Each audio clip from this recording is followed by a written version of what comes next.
This podcast is about what to do if you're not making sales. So if you're worried about failure, or if you feel that you're failing, so you're not hitting your targets, you're not making sales, and you're getting into a cycle where you've lost belief in your ability to make sales, and that can be very destructive. And I've certainly been there myself, and I've seen other people get into that situation. So there is a way of getting back out of it. Now, obviously, any business needs to make sales. So whether you're a salesperson specifically, or you own a business and you're doing your own sales, it's really important to get out of that cycle, because it gets very destructive if that's where you are. And that might be why you're listening to this podcast. So there's a couple of things I'm going to talk about. And I've already spoken about qualifying your leads, but that is one of the best ways to get out of that cycle. And the other thing that can be contributing to your performance is something called imposter syndrome.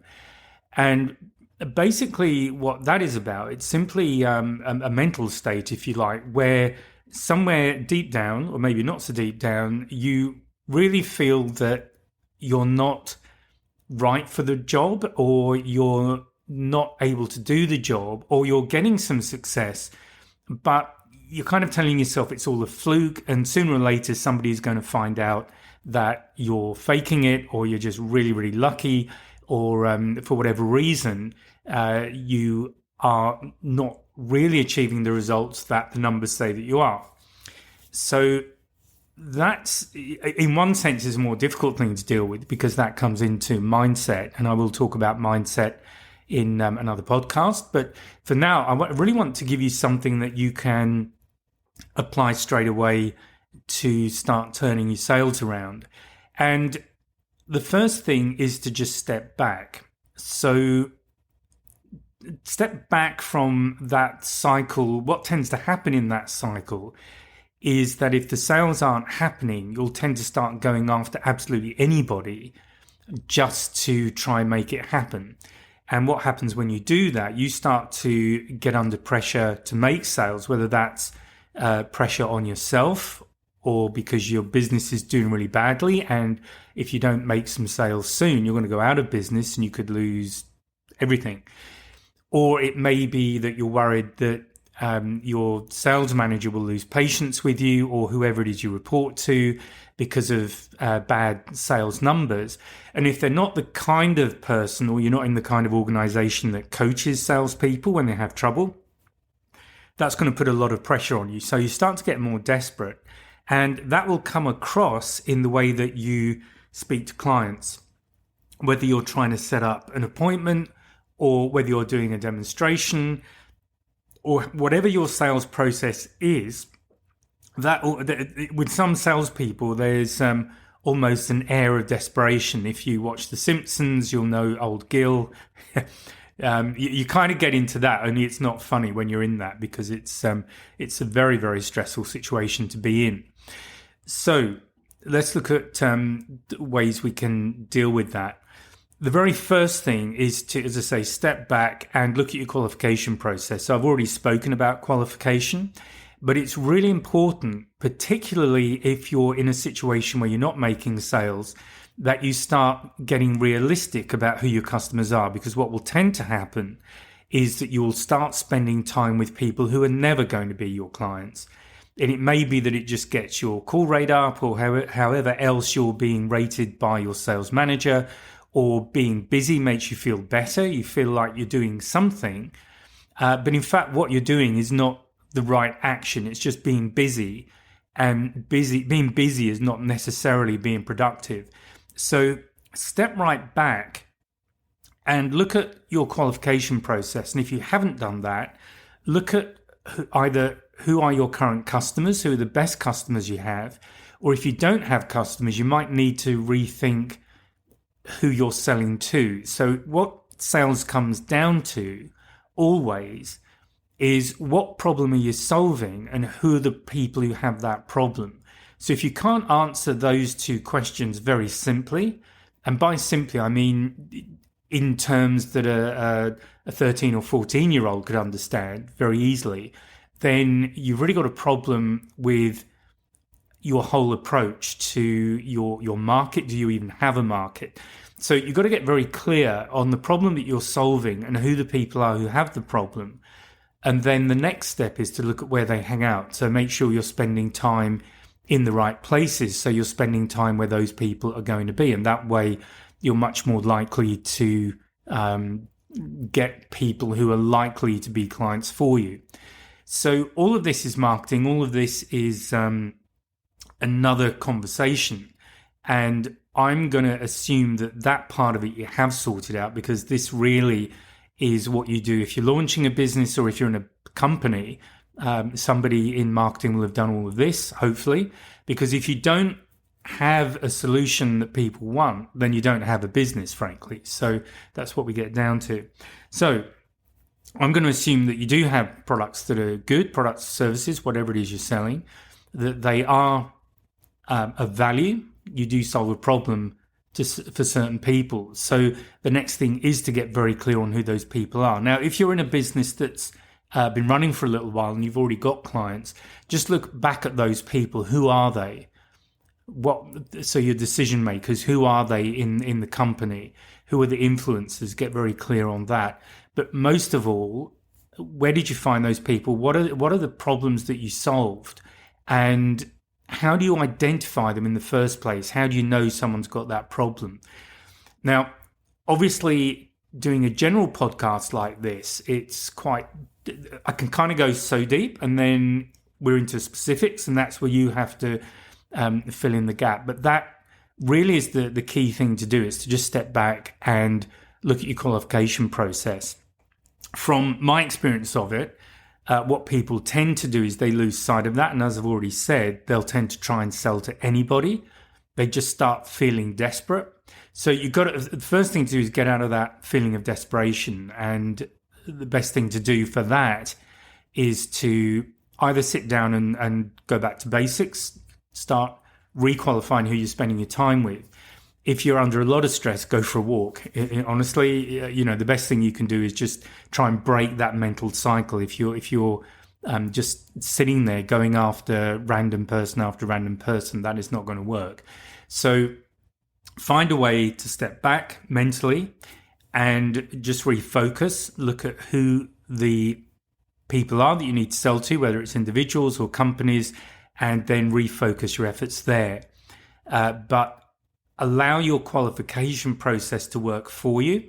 And look, it may be that you don't have very many leads. And so if you're in that situation, you really have to use failure, if you like. So this podcast is called Handling Failure. And what I mean by that is failure to sell. And the first part of that is not having leads. Now, the next stage is to have good leads, but you're just not converting. So you're getting in front of the right people, you've got a good solution for them, but you're not converting. So again, there's a questioning process that is definitely in the course that I offer, and that tacks onto the qualification process. So if you've done your qualification correctly, you will have identified that there is a need. You'll have identified that you can provide a solution to that need, and you'll also have identified timescales and also budget, because you need to spend time with people who can become clients. There's no point wasting your time with people who don't have the money, which is a common one. So you've really got to be upfront in the qualification process as well to make sure you are going to be spending time with the right people. Now, one of the things about that is time frame. So if there's somebody who does have an interest, but not for 6 months or a year or some time in the distance, it may be worth going to see those people just to see if that is actually real, because sometimes people have a problem and they're kind of thinking of solving it down the track, but the reality is that it's costing them in some form. It might be costing them business, it might be adding to their overheads, and if they take steps sooner rather than later, there is a financial advantage, a financial benefit to them in moving sooner rather than later. So that's definitely a conversation worth having. Now, personally, I prefer to do those face to face, and I would set those meetings up fairly low key. But you do need to be absolutely sure about the time frame and then stay in touch with those people, because you don't want to qualify them, have them identified as a good prospect just to have a competitor come in because they happen to be talking to them at the right time. So you've got to be then working on your closing techniques to see if there is a potential close there. And this comes down to having the right conversation, knowing when to close, which I've already covered in other podcasts. And again, there's a lot more information on this in the course. So I will talk about the course I offer, because if you are struggling with this, it's a good investment to go through something like that, because then you have a lot more options.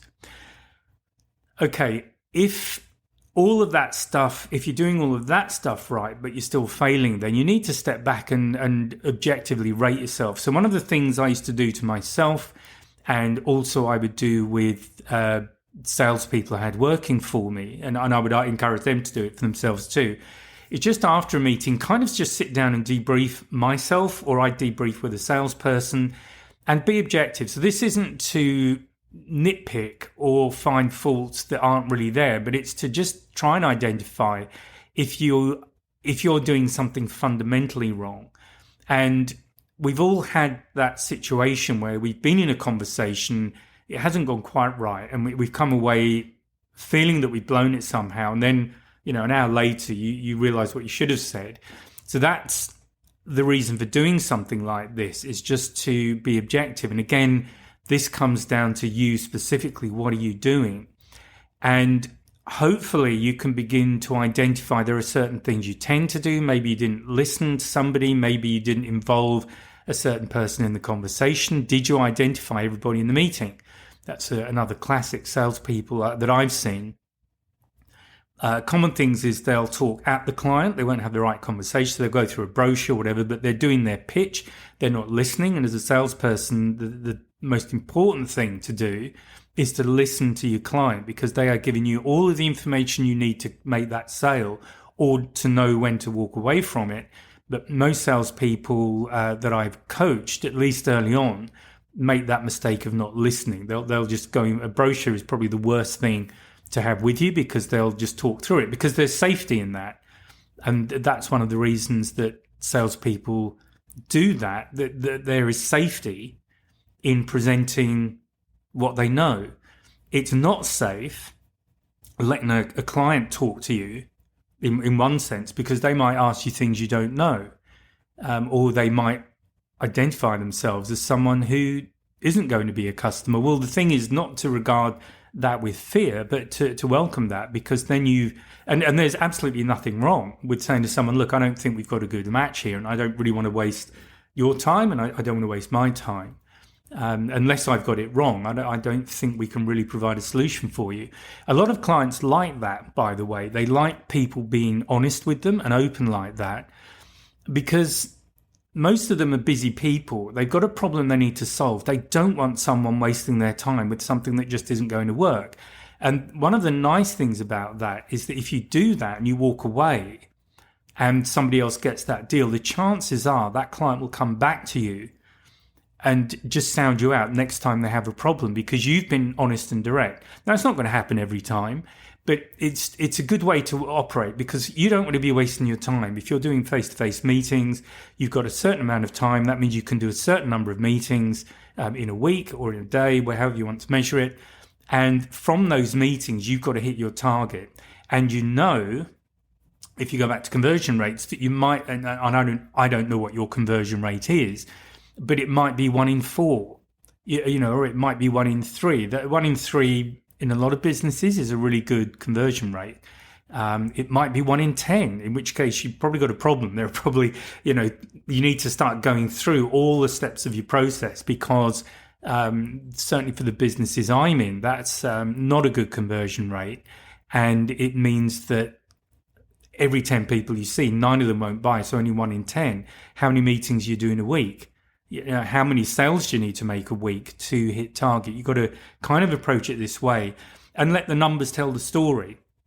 So all of this stuff is really important to understand. Even if you do it once in a year, it's a good thing to do, or maybe check it again every 6 months to make sure you're making progress, or even once a quarter, whatever works for you. But you need to know your metrics. You need to know how well you're doing. And if you don't know those, then the chances are that you're not doing as well as you think you are, because that pretty much is the golden rule almost. When people don't know what their numbers are, it's almost inevitable that they're doing worse than they think you are. So if you don't know what your conversion rate is, work it out. And if you don't know how to do that, it's in the course, so you can do all of that. I might talk about that in another podcast. But you've got to know your numbers. So how are your numbers doing? How are you qualifying? What is your performance like, either on the phone, if you're qualifying on the phone, or face to face when you're with somebody? What are the mistakes you're making? What can you improve? It's about continuous improvement. It's not about criticizing yourself to put yourself down. It's to identify where you're weak so that you can focus on that area, get some coaching in that area, get some help in that area, whatever form that help might take. And then next meeting, go in and do it differently, and hopefully you'll get a better outcome, certainly if you start making that a habit. So like most things in life, sales is one of those careers where you need to be constantly improving. Things may change, people change. You might be early on speaking to people who are your generation or even older than you, and you've got to learn how to adapt to those situations so that they take you seriously, which can be a problem if you're quite young and you're dealing with a lot of older people. Some of the older people can be, maybe not take you quite so seriously. So you've got to prove that you're professional, do a good job, and that will win them over in most cases. The ones that it doesn't win over, you probably don't want anyway. But as you move on, what happens is customers start getting younger. So you might have to change your approach. But this is all about learning. But the key thing right now is to look at failure and treat failure as feedback. That's really the thing I'd like you to come away with from this podcast, is to look at failure as feedback. It's an opportunity to learn something, learn one part of your sales process, focus on a part that isn't working, which is why you're failing right now, and then work on that and improve it and take it one thing at a time. Don't overwhelm yourself. If you've got a number of things you're doing wrong, okay, start working through them. Start, first one first, and do what you can with the others, but try not to overload yourself. You might need coaching. You might need to talk to somebody. You might need to take part in the webinars or the live sessions I run. You might need to just sit down with a colleague who's selling it. If you've got a colleague who's doing really well, if you can, sit down with them and just ask them what they do, or even if it's allowable, to go out with them and just do a joint visit with them so you can see them in action, see what they're doing. Now, that's probably the best thing you can do, because they're selling the same product, the same solution that you are, and they're selling to the same type of client that you are. So if you're in an organization like that, or you're working with somebody who's doing really, really well at sales and you're struggling, just ask to spend a day with them, just to do 2 or 3 client calls, whatever you would normally do in a day, and just learn what you can from them. Look at what you're doing. Or alternative, you've got the kind of sales manager or a colleague who can go out with you and just sort of sit in with you. They can give you feedback and give you direct feedback on what they see that you're doing either wrong or that they would do differently, and see how you go with that. So yeah, saying failure is feedback, it's a little bit glib, and when you're struggling, it's not particularly helpful, really. But those are my suggestions. So just to recap on that, first of all, look, be aware that there might be things going on like imposter syndrome, and the best cure for that is to look at your numbers. So you do need to know your numbers. How many calls you're making, how many, as in telephone calls, set up meetings, how many one-on-one meetings you're doing, how many sales you're getting as a result of that, what's your conversion rate. Because if you're converting, say, 1 in 4 So you get one sale out of every 4 meetings, let's say, face-to-face meetings, and you're getting 1 meeting for every 4 phone calls that you're making. That means to hit your sales number, you've got to be making about 16 calls, let's say, a day or whatever it might be. But start working those out.